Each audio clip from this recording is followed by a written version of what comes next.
আমাদের বলা বলতে এই রাজ্যের মানুষ আমরা, এই রাজ্যে আন্দোলন হবে, এই রাজ্যেই আন্দোলন আমরা করতে চাই। বিষয় বলতে রাজ্য সরকার যেটা বলেছে আসলে ব্যর্থতা, রাজ্য সরকার যদি ব্যর্থতা না হতো তাহলে আজকে মুর্শিদাবাদের ময়দানে এসে বলছে যে আন্দোলন করতে গেলে দিল্লি যেতে হবে। আর যদি পশ্চিমবঙ্গে কেউ আন্দোলন করে তার থেকে আমার থেকে বড় শত্রু কেউ হবে না। আমি বলতে চাই তাহলে কি আপনার ধন দৌলতে আমরা বেঁচে আছি? আপনি কি বলতে চাইছেন যে আপনার সহমতে আমরা বেঁচে আছি? কখনোই নয়। আমরা আমাদের মতো বেঁচে আছি, কষ্টে জীবন যাপন করি। আন্দোলন পশ্চিমবঙ্গের মধ্যে হবে, মুর্শিদাবাদ জেলায় হবে, কাবিলপুর অঞ্চল হবে, প্রতিটা প্রান্তে হবে। আপনাকে দেখিয়ে দেবো আপনিও আন্দোলন করে এই পশ্চিমবঙ্গে আপনার হাত পা ভেঙে, আপনি নিজে বলেছেন যে সিপিএম আমলে আমার হাত পা ভেঙে আমি আন্দোলন করে এই ক্ষমতা এসেছি। আপনার মতো করেই এই প্রত্যেকটা বিরোধী দলেরা একইভাবেই আন্দোলন করবে। আন্দোলন করে আপনি কতদূর পর্যন্ত আপনার গুন্ডা বাহিনী প্রশাসন দিয়ে আপনি রুখার চেষ্টা করেন সেটাই দেখার বিষয়, সেটাই আমরা দেখব। আমরা দেখতে চাই যে আপনি কত বড় মুখ্যমন্ত্রী হয়েছেন যে রাজ্যে আন্দোলন করতে গেলে আমাদেরকে রাজ্যে আন্দোলন করতে দেবেন না, মুখ বন্ধ করছেন, আমাদেরকে দিল্লি যেতে বলছেন। আপনি একটা নির্লজ্জ মুখ্যমন্ত্রী। তা না হলে অন্য রাজ্যের মুখ্যমন্ত্রীরা সুপ্রিম কোর্টে কেস করছে, আপনি করছেন না কেন?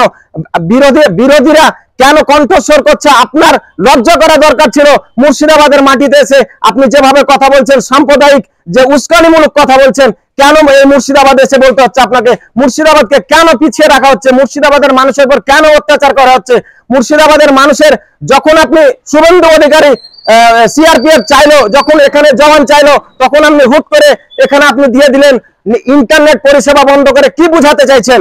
আপনি ইন্টারনেট পরিষেবা বন্ধ করে মুনাফা লুটতে চাইছেন। আমরা জানি আপনি বিগত 8 দিন আপনি যে ইন্টারনেট পরিষেবা বন্ধ করেছেন, অনেক জনের এই রুজি রোজগার যারা অনলাইনে ব্যবসা করে তাদের বন্ধ হয়ে গিয়েছিল। আজকে আমরা বলতে চাই যে মুর্শিদাবাদের শামশেরগঞ্জে যে উস্কানিমূলক ঘটনা, তার জন্য মনে হয় যে এই মুখ্যমন্ত্রী দায়ী।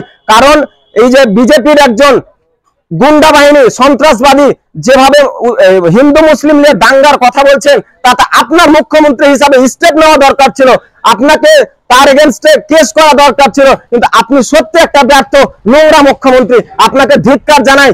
আমি এই কাবিলপুর অঞ্চলের জাতীয় কংগ্রেসের যুব কংগ্রেসের অঞ্চল সভাপতি হিসাবে আমি ধিক্কার জানাচ্ছি।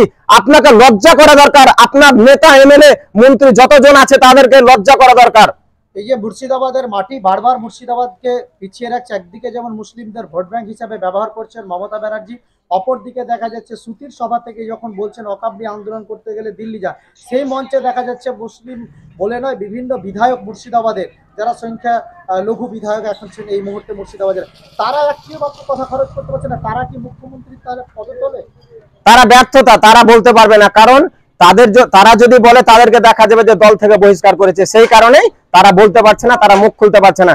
সেরকম যদি হয়ে থাকে, সেই বিধায়করা যদি ভেবে থাকে যে আমরা মুসলমান একটা এমএলএ হয়ে মুখ খুলতে পারছি না, তাদেরকে লজ্জার বিষয়। কেন মুখ খুলতে পারবেন না? উনি তো একজন মুসলিম এমএলএ হয়ে যদি মুসলিমের ভোট ব্যাংক নিয়ে এই কথা বলে রাজ্য সরকার, তাকে তো লজ্জা করা দরকার ছিল যে এই রাজ্যের মধ্যে আমি একটা মুসলমান এমএলএ এমপি এই বিষয় নিয়ে কথা বলেনি। তারা ব্যর্থতার মতো পড়ে থেকেছে। আমরা বলতে চাই এই রাজ্যের মধ্যে আইন শৃঙ্খলা আইন আছে, যে আইনের পদ্ধতিতে আমরা যে আন্দোলন করতে চাইবো, আমরা আন্দোলন করবো, সেইভাবে আমরা আন্দোলনের ক্ষেত্রে এগিয়ে যাব।